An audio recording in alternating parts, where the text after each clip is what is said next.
হজরতে ইউসুফ আলাইহিস সালাম রে ব্যবসায়ী ওগলে দরিয়া আনিয়া এক বাজারে উঠাইছেন বিক্রি করি লাইতা আর সুন্দর ছেলে নানি ইউসুফ আলাইহিস সালাম অত সুন্দর নবী আসলাম মাসুম চেহারা আছিল বড় বড় ধনী ধনী ব্যাপারী ওগলাইরা খারে কিনতা ইউসুফ আলাইহিস সালাম রে কিনতা লম্বা ঘটনা আমি যাই না সংক্ষেপে বুঝাইবার চেষ্টা করি আর ওটা আমি দেখা যায় এক ফকিরনির ঘরের ফকিরনি এক বুড়া বেটি লাঠি বোর দিয়া দিয়া ইউসুফ আলাইহিস সালাম রে যে বাজারও বিক্রি করা হইতো ও বাজারও রওনা হয়ে গেছে ধনী ধনী ব্যাপারী ওগুলো কইলা ও ফকির বেটি তুমি বাজারও কিতা লাগি যাও বলে তুমি তাই জানো না ইউসুফ নবীরে বিক্রি করা হইতো আমিও কিনবার লাগি তাই আর ধনী ব্যাপারী ওগুলো কইল বিয়ানে খাইলে মাদানো নাই মাদানে খাইলে রাতকুর নাই ফকিরনির ঘরের ফকিরনি তুমি আবার ইউসুফ নবীরে কিলা লই যায় মা ঠিক না নিবা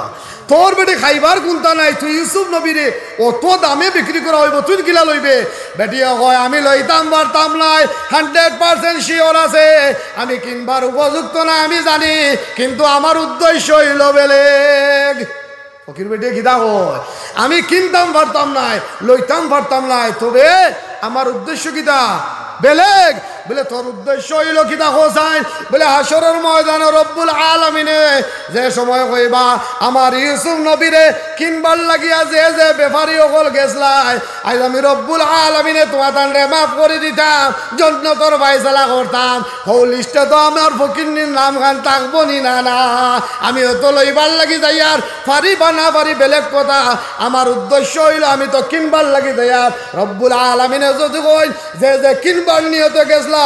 আও মাফ করে দিতাম জান্নাতে যাইতাই ও ওসিলাইনো আমিও তো মাফ পাইলিম সুবহানাল্লাহ ওর ফেরেশতা হল এরারে ধরো এরারে পকড়ো জাহান্নামের 70 হাত লম্বা লঙ্গর দিয়া এরারে বেড়ি লাগাও উল্টাইয়া ফালাও টানিয়া শেষরাইয়া জাহান্নামের আগুনে নিয়া লকটাই দেও আমার দোস্ত হল আমার জওয়ান হল এর লাগি সেলুনো যাও কয়দিন বাঁচিবাই ভাই কয়দিন বাঁচিবাই ওয়াজ কত সময় হইব 10টা পর্যন্ত হইব দোকান কয়টাত বন্ধ করবাই 9টাত বন্ধ করমু মরবাই কোন সময় ফেরোর কাছে সার্টিফিকেট আছে কার কাছে আছে ভাই আল্লাহ নিজেও কইয়া দিরা ইন্নাল্লাহা ইনদাহু ইলমুস সাআ ওয়া ইউনাজ্জিলুল গায়সা ওয়া ইয়ালামু মা ফিল আরহাম ইবাদি আমি আর যাইয়ান না 5টা জিনিসের ইলম কো আল্লাহ ছাড়া আল্লাহ ব্যতীত কেউ নাই এর লাগি চুল গেছাই নবীর তরিকায় রাখো দাড়ি নবীর তরিকায় রাখো মা বাবার খেদমত করো নামাজের পাবন্দি করো ইমাম সাহেবের সম্মান দেওয়া আমরা শিখি আর সামনে আমরা বহুত বড় এক নিয়ামত আর এই নিয়ামতের নাম কিতা ভাই ইস্তেমা এই ইস্তেমার মধ্যে আমরা মাল দিতাম এই ইস্তেমার মধ্যে আমরা সময় দিতাম আসলে হুজাই ডিস্ট্রিক্টর মানুষরে রব্বুল আলামিনে মাগফিরাতের ফয়সালা করতো আমরার গুনারে মাফ করে দিত এর লাগি তো আমরারে অত বড় এক নিয়ামতদের ভাই 1 টাকা দিয়া পাইলো শরীক হই যাবা 1 ঘন্টা সময় দিয়া শরীক হই যাবা কিয়ামতের দিন ভয়ানক জাহান্নামের শাস্তি থেকে মাফ হওয়ার ওসিলা হই যাব সুবহানাল্লাহ 10,000 টাকা দিতে পারতাই নাই একটা পানির বোতল তো ভাই দেওয়া যাইব না নি সেদিন শুনিয়ে কে কয় হুজুর দোয়া করবা হোটেল এখান দিয়া 4 জনে মিলিয়া বললাম বাগো কত করে পড়ছে কয় 25,000 করিয়া কিলা লাভ হইব বললাম না মাশাআল্লাহ লাভ হইব মনে মনে কইলাম হায় রে হায় ইস্তেমা আইছে হে রুচিত লাগিস আমরা ও নবীর উম্মত এক মসজিদের হুজুরে ওয়াজ কররা সাহাবা ওগুলো নবীজির কারণে জান দিলাইছে আর এক ডাকাইতে উঠিয়া কয় কিতা জানেননি হুজুর এই ওয়াজ বাদ দিলাই আমরা নবীর সাহাবী হইলে আমরাও জান দিলাম মানে হুজুরে কইলা না রে বা আমরা হইলে জান তো দূরের কথা জিয়াদর নাম ফসমেতে হলে খালি ফুবেতে দৌড়াইলা মানে বলে জি না আমি হোটামি থাকলে আমিও জান দিলাইলাম মানে হুজুরে কইলা না বাবা নো তোরে আর মুই বুঝাইতাম পারতাম না আমার ওয়াজ শেষ ই ডাকাইত রাইত হুথিয়া স্বপ্নে আল্লাহর রসুলটে দেখিলছে সুবহানাল্লাহ আর আল্লাহর রসুলটে যে দেখিলিছে সত্য দেখিলিছে সুবহানাল্লাহ কারণ রসুল্লাহ সুরত শয়তানেও ধরতে পারে না এই ডাকাইতে রায় স্বপ্নে দেখে আল্লাহর রসুল সাল্লাল্লাহু আলাইহি সাল্লাম এক পাহাড়ের উপরে গুড়ার গাড়ির মাঝে বসা ডাইন সাইডে এক সাহাবী আর গুড়ার গাড়ির সালানিতে এক সাহাবী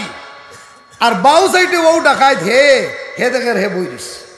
আর পাহাড়ের উপরে থেকে গুড়ার গাড়ির তলে দিয়ে ফড়ে যেত ওলা অবস্থা ভয়ানক দুর্ঘটনা হইব না ওট আমি গাড়ির গুলার গাড়ি ড্রাইভারে কইল তোমাদের দুইজনের মাঝে নবীজিরে বাঁচাইবার লাগি যার মনে যায় জলদি গাড়ি থাকিলামো চাকার তলে তোমার বডি হারাইয়া গাড়ি ওখানটে একটা হইতে পারো যদি তে নবীজিরে বাঁচানি হইব। তখন এই ডাকাইতে মনে মনে কয় নবীজিরে বাঁচাইবার লাগে যদি গাড়ির চাকার তলে বডি লাগায় আর উপরে দিয়ে যদি চাকা যায় কি হাড্ডিনও ভাঙি যাব। কিতা ভাঙি যাব? হাড্ডিনও ভাঙি যাব। আর হি সাহাবিয়ে হুনার লগে লগে দত করে নামছই চাকার তলে বডি হারাইয়া জাম লাগাইয়া কইছন ও আল্লাহ আমরা রাসূলুল্লাহর হেফাজত ফরমাও। আর ডাকাইতে কিতা কয় বডি তো হারাইলে হারাইতাম পারমু, হাড্ডি যদি ভাঙি যাইতে কিতা করমু। ঘুম ছাড়ছে, ঘুম ছাড়ার বাদে কয় হুজুরের কাছে যাইতাম, হুজুরের বয়ান সত্য। হুজুরে যে কইছিল আমরা লেখান ডাকাইত নবীর যুগ থাকলে আমরা সাহাবী হগলর লাগান যে কইছিলাম করতাম পারমু, হাসালে হাসালি করমাত আমরার দ্বারা হইতো নাই। আমার দোস্ত হল বুজুর্গ হল ইস্তেমাত আগামীকাল ইস্তেমাত আমার জোয়ান হগলর মাঝে খেয়ে আছে যে হুজুর আমার ফ্রেন্ড সারারে লইয়া আমরা 15 জন 20 জনের এক জমাত যাইমু দেখি ডাইনাথ খান তুলো চাই ভাই রে মহুসিংহা মাসে হাম করা দেখি খাড়াও আছেন ভাই তোলা খবরও সিধা হয়ে যাব আর আপনার খাড়াও হয়ে যাব খেয়ে যাইবা ইনশাল্লাহ। নারায়ে তাকবীর,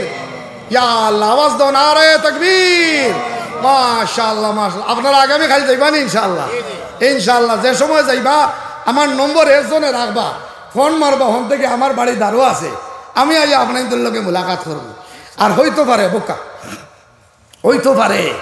ও ইস্তেমার যাওয়া ওখানে আল্লাহর পছন্দ লাগি যাব। কিয়ামতের দিন কইবা শিবপুর ইস্তেমাত খেয়ে খেয়ে গেছলাই হাত তুলো। যদি ভাই যাই না তে হাত তোলার সুবিধা পাবো না। এর লাগিয়া যাইতো সময় আমরা কেউ খালি হাতে যাইতাম না, 1 কার্টন ফাটিল পানি লইয়া যাইতাম, যার তৌফিক আছে 5 কার্টন লইয়া যাইতাম, যারে পয়সা করতাম কুলুফর ডেলা দিয়া। ভাই দুপুরে আবার ইস্তেমা হয়েছিল না, আমরা গেছিলাম। আমরা মুরব্বী হুজুরের লাগান মানুষে হুজুর পেশাব করবার যাই ভাই বলে হো হুজুর এই যে ঢেলা নেন ঢেলা নেন। ও আল্লাহ বাথরুমও যাইতাম আমরা, ও মুরব্বী দাদার লাগান বসে হুজুর লেট্রিনও যাই ভাই বলে হো বলে পানি নিয়ে যায়। বলো হাই হাই রে খেদমত আমরা করতাম পারবো না ভাই ইনশাআল্লাহ। হ্যাঁ আমরা হিনো গিয়া ভাই খাবার তালো লাগতাম না, আমরা আনেওয়ালা মেহমান এরারে আমরা কিতা করতাম মেহমানদারি করবো তো ইনশাল্লাহ। মুখ দিয়া পারে, আত দিয়া পারে,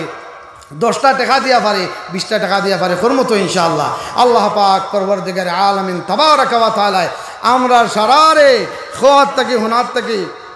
বেশি বেশি করে আমল করার তৌফিক দান করুক আল্লাহ। আমি হুজুর যাইবা না